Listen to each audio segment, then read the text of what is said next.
Ladies and gentlemen, 100 people have so far been confirmed dead in the Kilifi massacre. Allow me, for lack of a better word, call it Kilifi massacre. And I am just saying this. The truth is 98 people, these over 100 people cannot just voluntarily offer themselves for death.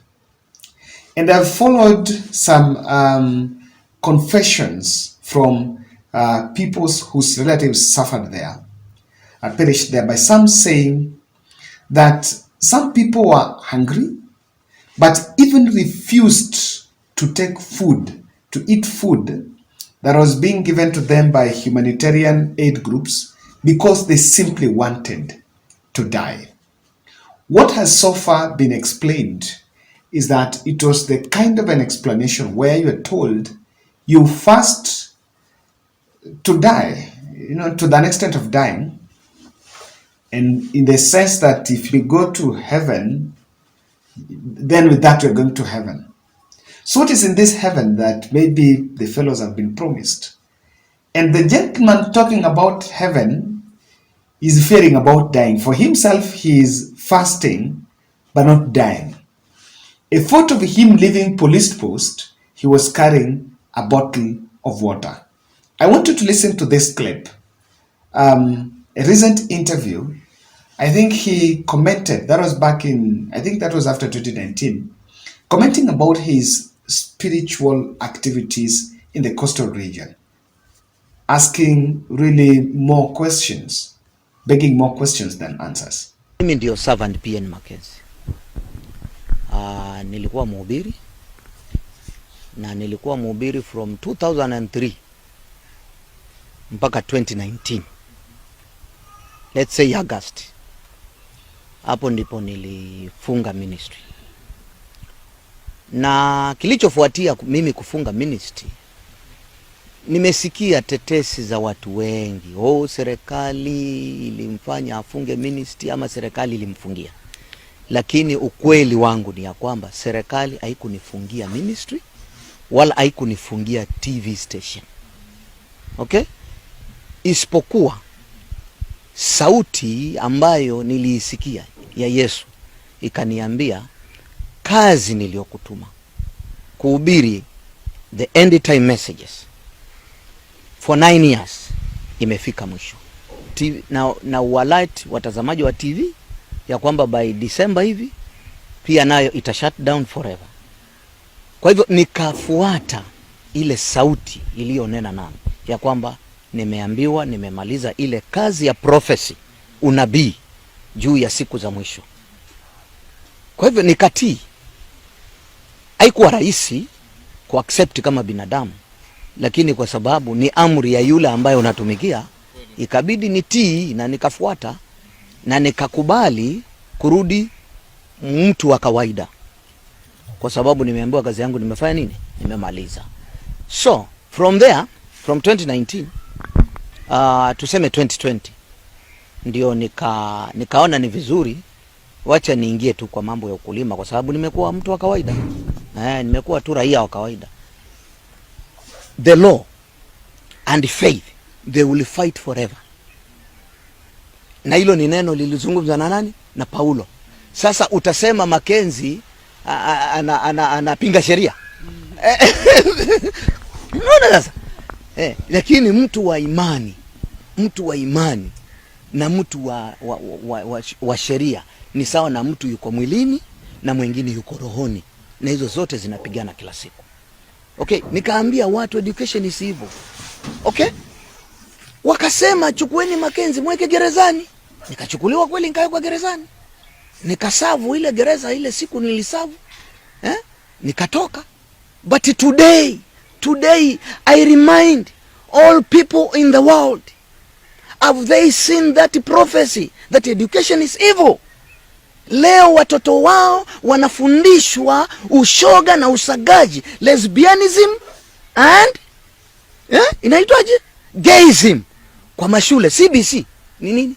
Comprehensive Sex Education. Hiyo ni nini? Hiyo ni utakatifu. Nikawaambia kwamba hii dunia, kwa sababu maovu yamepanda mpaka yamefika kiti cha enzi mbinguni, hii dunia, niliwaambia 2019 December, hii dunia itapigwa. Now, that is his voice. This gentleman, we have really vilified him in public and really spoken about him. But for me, there is more than what really is catching the eye.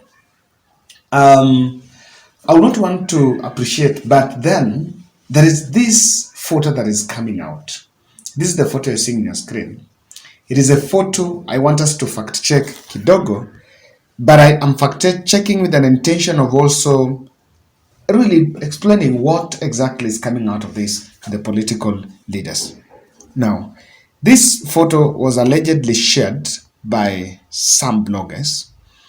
That First Lady with Pastor Mackenzie in Narok last month. Okay, that has really been shared better part of the day. However, I've tried to fact check and find out that the photo that was edited is this one. So the said event of Pastor Mackenzie in Statehouse is not there, or rather in Statehouse, or the Narok event is not there. That is an edited photo. So that's what I've fact checked, and you can do that yourself. I've always said that when you go to Google reverse image, you can take a photo that is being purported to, you put it there, then you'll get other photos that are the same as that, and you'll just find out. But this is the intention. I think the country is asking, and that is what we need to appreciate. The country is asking, what is Rachel Ruto saying about it? What is, because the political kingdom, I've always said that they believed that they were put there by the spiritual kingdom, which is now led by the Rachel Ruto, especially the highest ranking office. So they're simply asking, what is Rachel Ruto saying about it? You know, I've said there is no problem because on a personal, personal projection of religion that is personal thing. There is no problem with displaying it in public, but inside high-ranking people leadership, you must really appreciate that you are a role model, and there are those who follow you blindly. And if you cannot control them, then you can lead them anyway. I know people. There's some people that today, if the political leadership will rise and say people will go to heaven if you do this and that, there are quite a number of people that will do that. I've tried to look at that gentleman, Mackenzie.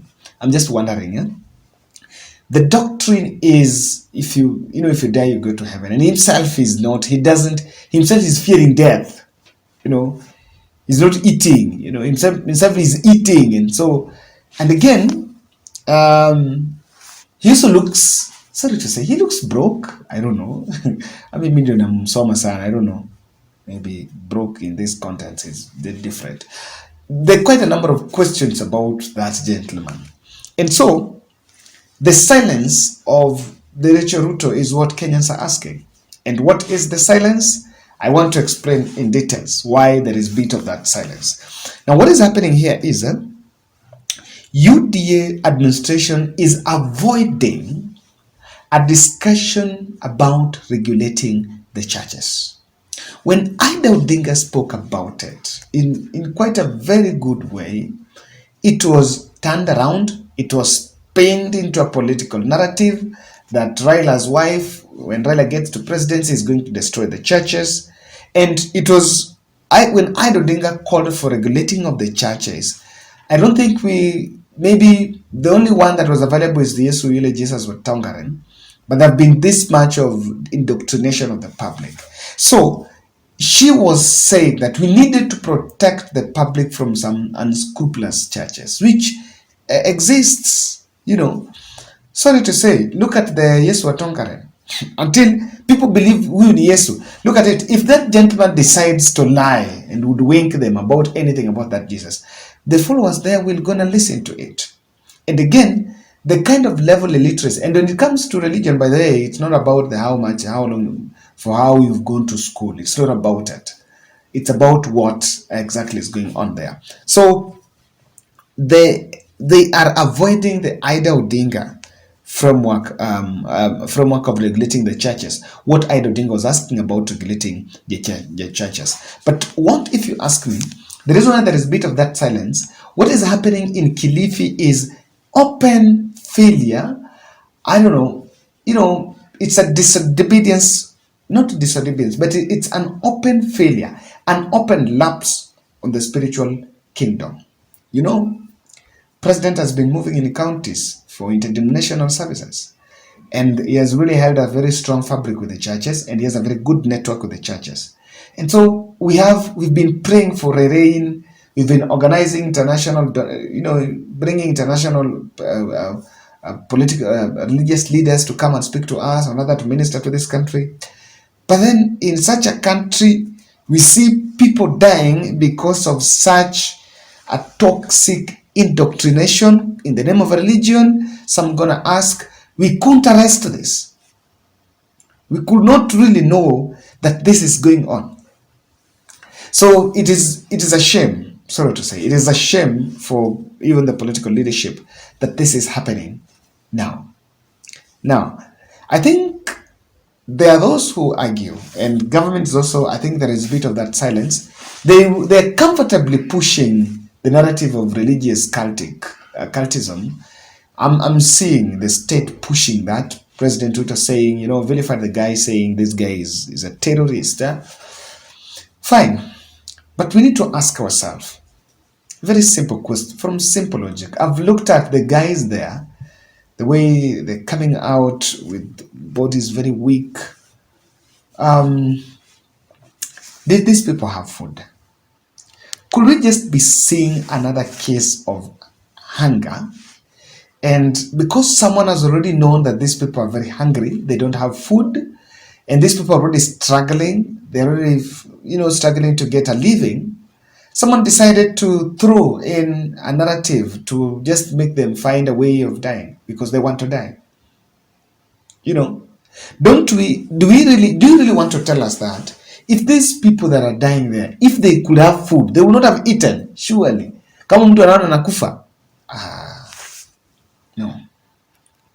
Is there an example of the heaven that maybe someone went to heaven and came back that these people are being shown? There is nothing really tangible about that indoctrination. I am not buying that indoctrination of someone wanted to die to go to heaven. I'm honestly thinking that cannot convince over 90 people just to die that way, and the ones that are being removed from that place.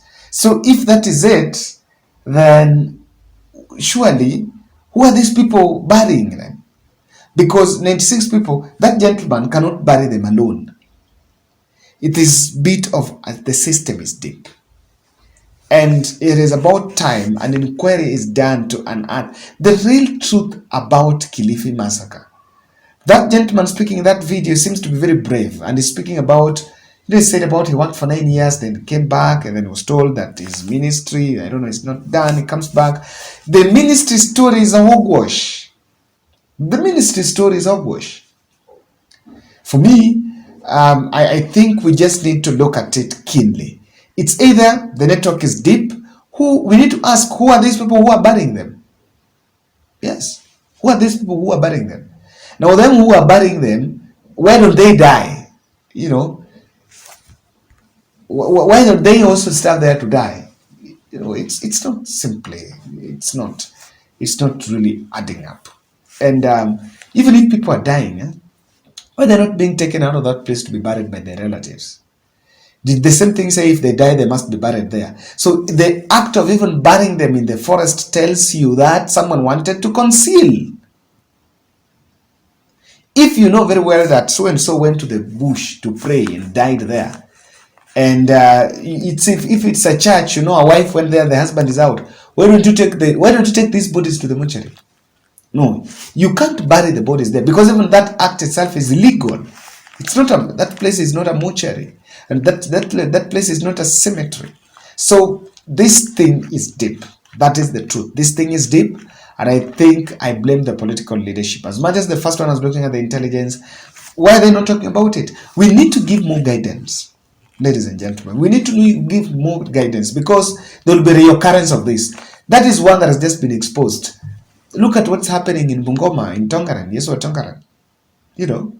So on this one, we need to take some responsibility. Thank you very much, Team Bold. As I finish for the fundraiser, I'm also still just showing you. I want to leave you with a video of us donating the motorbike to the guy we bought to Stephen. So the wife also was released from hospital on Thursday, and we achieved our ambition. Thank you very much. I'm receiving your feedback on how we can create a bold charity network. I'm envisioning at one of the biggest charity networks in this country, and we help many, not just about sicknesses and release from the hospitals and this.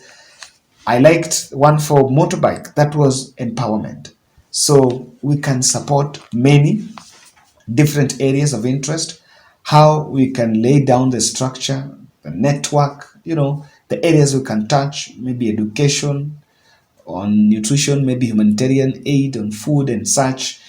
So we will have to look at this. We are taking 2 months to brainstorm and work on it and solidify and even register it legally, so that when we roll out programs probably in July, we shall be doing it really well, and we want to help many.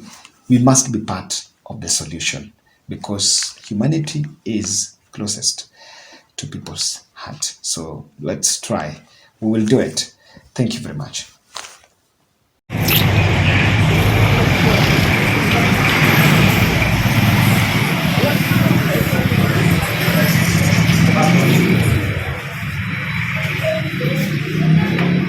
Hi guys, Santeni Sara, we are here. This is a Bajaj shop, so we are finally putting it to a closure.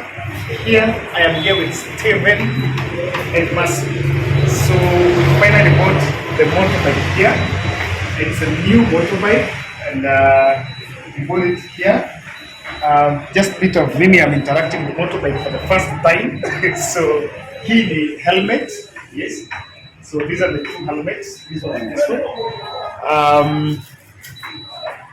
These ones are reflectors. These are reflectors. Yeah, sijui. So I'm also aligning now. This one is for. This is umbrella. So this is very important. Wakati kunyesha, you can still work. And yes. So that is a brand new. I'll give Steven our ongelation. And then also Mercy is here. Leo tujabeba mtoto. Leo tujabeba mtoto. And thank you very much. So Steve, say something. Thank you once again. This is Steven. Leo nimefurahi sana. Nimefurahi na Mr. Kevin and the Bold family. Nataka nishukuru sana. Nimefurahi, yani niko tu na furaha moyoni mwangu. Sasa nataka niingie kazi, nitaingia kazi bila stress. Pikipiki ni ya cash, hakuna kulipa loan. Nimefurahi sana, asanteni sana. Pikipiki aina gani? Hii ni Boxer BMW 125cc. So this is now Mercy is here, and today Mercy is very smiling. Actually, on my side, I want to say thank you for this. It's very wonderful, and I'm happy. So actually, I'm really very happy. So I don't have anything to say. I'm just happy, and I want to say thank you so much. We appreciate it. Yes, guys. So we are putting this to a closure. We ended it. We managed to buy a motorbike and also another cash transfer that we're going to make, and also insurance. Yeah. Yes. So we're also going to get insurance. Probably vacation to get insurance, but now I think it's set to work. Yeah. Asante sana. So we will have everything. You might have a receipt. Yeah. So guys, thank you very much. We did this, and we decided that we need to make it different. So that's why I'm putting on this example here. I've said Bold Charity Network. So we're going to create a big network to make sure that not just it doesn't end with Steve and Mercy, with Stephen and Mercy, and many more. We shall walk this talk together. Santi,